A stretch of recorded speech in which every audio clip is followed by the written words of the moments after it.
โคเวลากันจำทุกอย่างจนมันกันนิรเวศริงโลเตนาฉันทำหน้าที่ความเสพลือเรนและพันนินอาคริสเตียนยูKalseram o kalseram ram timram rosho zele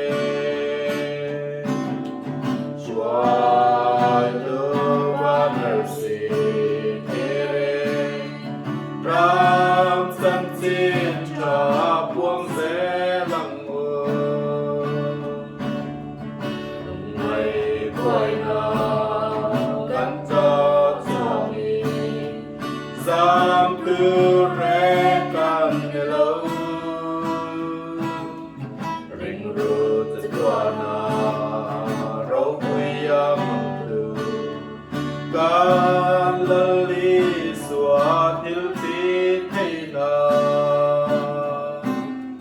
Christian du Kal selam u kal selam ram Tikram rushu zeli Shwai do vanersi tere Ram chantin cha puang zelang o O nang mo hir thâu la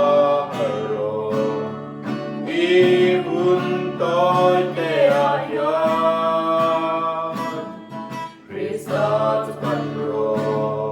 Soa chan dam tu zu Ko ngay na ko man kar ma ya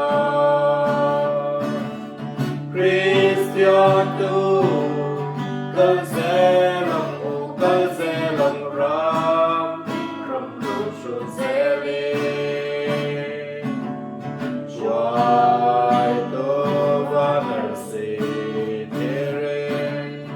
Ram chantin cha puang zelang o